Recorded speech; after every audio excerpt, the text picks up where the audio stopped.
A mujna me lidh pak këtë pjesë edhe të trinj, për shembull, afërsisht 8:20-ave me u refuzu, ndoshta mundet me qenë fundi i botës, edhe qysh a ki ndaj këshill qysh trinjt me mbrojt veten prej ndjenjes që ti nuk je i mjaftueshëm? Kur flasëm për qëtë moshën 20, ose edhe ma poshtë se 20, flasëm për qëtë moshën e adoleshentëve dhe trive, ta sigurisht janë në një kohë ku ata përpiqen me gjetë veten e vetë në qëtë botë. Edhe në kërkim të gjetës dë vetës, ose mu përgjigj në pyetjen kush jam unë, shpesh ndodh që njerëzit mos më na e dhanë çato çka na e presëm prej tyne, ose çka na janë pritjet tona që me marr ndihmën prej tyne, dhe kjo i ban pastaj që me pas çato ndjenja të refuzimit, sepse nuk ndihesh pjesë e shoqënisë. Kena të ri që fatkeqësisht nuk kanë shok, nuk kanë shoqe, janë të vetmuar, dhe kjo i bën që ata po zhvillojnë një ndjenjë mrena vetës vet. Po me dasht me zgjedh këtë problem, fillimisht është shumë e rëndësishme ti me përpunu si ndjen mrena vetës tone.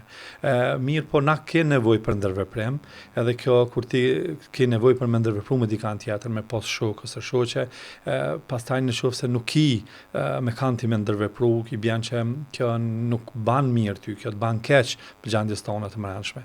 Të rritë mas shumë të evujnë këtë pjesë, sepse në kërkim me u bon dikushi, ata kanë pa tjetër me tregu forcën që e kanë, dijen që e kanë, edhe kush ata janë me të vërtet, ani pse edhe vetë nuk e din hala kush janë, edhe në qëtë proces ata din pastaj me kanë të zhgënjym, sepse nuk e kuptojnë botën për rreth vetës vet. Dhe njëkohësisht as ata që janë për rreth tyne nuk i kuptojnë botën e tyne që këta në realitet e kanë.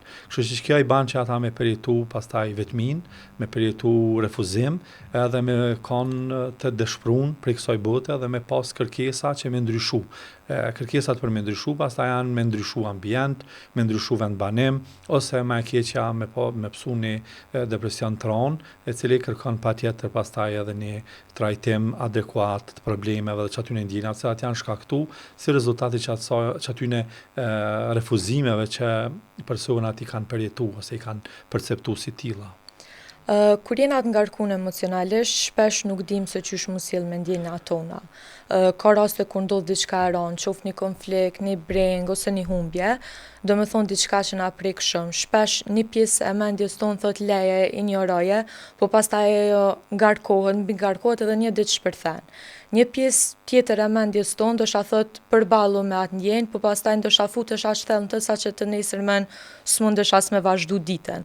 A ka ndonjë mënyrë qysh me gjetë balancin mes përjetimit ndjenjes, sinqeritetit edhe mos me liu me na fundos? Qysh mujna me trajtu emocionet e forta pa i injoru po edhe pa u mbyt prej tyne? Shiko, tash një pyetje që ka shumë përgjigje, edhe një pyetje që ka shumë pyetje më përmena sajna. Kur ti them me trajtu tjeng për tjerëve, ose me na trajtu tjerët, këtë ideja është qysh na trajtojmë veten tonë.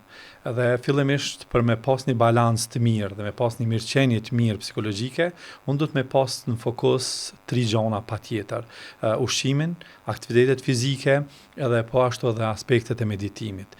Të trijat këto kanë me bë mu funksional në jetën tam përgjithshme.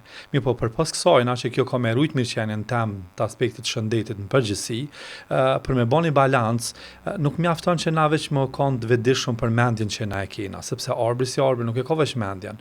Arbri ka dhe emocionet e veta, arbri ka dhe ndjenja, arbri pastaj ka dhe trupin e tina. Dhe secila kjo pjesë të arbrit janë pjesë përbërëse që e bojnë atë unin e arbrit, e bojnë selfin tem, që unë po ekzistoj edhe unë i baj bashkë të gjitha këto. Mi po fokusin kryesor në përgjithësi na e kena veç në aspektet kognitive. E di që po ndjej çdo që po ndjej, edhe du me dit pse, çka ma ka shkaktu, du me dit çka do të me banon për mos me ndjeq ato që unë për ndjej. Po në realitet, ndjenjat janë ndjenja dhe emocionet janë emocione, dhe ti nuk dush me i dit. Së nëse të pysum, kanë e do mas shumë të, dhe përgjigjesh po e du filonin, ose e du në mamin, ose e du vllaun. Atëherë kur pyetja tjetër pasu se qysh e din që e dën, thjesht e du, sepse nuk dihet pse do të me banë që të pyetje. Nën kupton kjo që ka të bëjë me ndjenja dhe ka me emocion, nuk ka të bëjë me kognicionin. Kështu që nëse du me bën balans me veten tëm, me gjetë paqe dhe qetësi me veten tëm, atë do të me balancu mendjen tëm, me trupin tëm dhe me emocionet e mia. Dhe vetmja formë qysh e balancon çet pjesë, qysh e balancon emocionet, kognicionin, trupin tëm dhe jap qetësi dhe rahati, është përmes frymarrjes. Kur na marrim frym ngadalë, bëhem të vetëdijshëm për trupin tonë, ose kur jena ngarkuar. Zakonisht në qoftë se thënë kjo është shumë e rëndësishme për ankthin, sigurisht që është shumë e rëndësishme për ankthin, por jo në momente kur jemi të psu ankth. Vedia për trupin edhe vedia për frymarrjen, që kjo vedia që na ngrismi për me majt përqendrimin e vëmendjes të fokusuar në një vend. Kjo është e domosdoshme në çdo problematikë që kemi dhe veçmas është te ankthi. Po jo në momentin kur kena ataket panikut, jo në momentin kur kena ankth. Sigurisht kjo mundet me funksionu, po kur na kemi ankth dhe fillojna me marr frymë, me nxjerr frymën, me marr frymë, nuk mundum me bë çet proces, nuk mundum me pranu si proces, dhe duhet me lën ankthin me te i kalu çet pjesë. Kështu që ankthi ashta është ai emocioni kryesor që na kena nevojë me balancu, sepse na kena ankth për veten tonë, mos nuk po na dojnë, kena ankth për veten tonë, mos nuk po arrim projektet që i kena ankth në përgjithësi që nuk kena më kanë të pranuar dhe kena ankth e plot, dhe çdo ndjenjë që na nuk dina mi dhani kuptim tjetër, na i thojna ankth. Kështu që ankthi nuk është diçka e keq, është diçka e mirë, sepse janë sinjale ankthet, dhe na duhet me pranu si tilla, si sinjale të cilat na tregojnë dhe na nxisin që na mu merr diçka me veten tonë, sepse nuk jemi të mirë me veten tonë.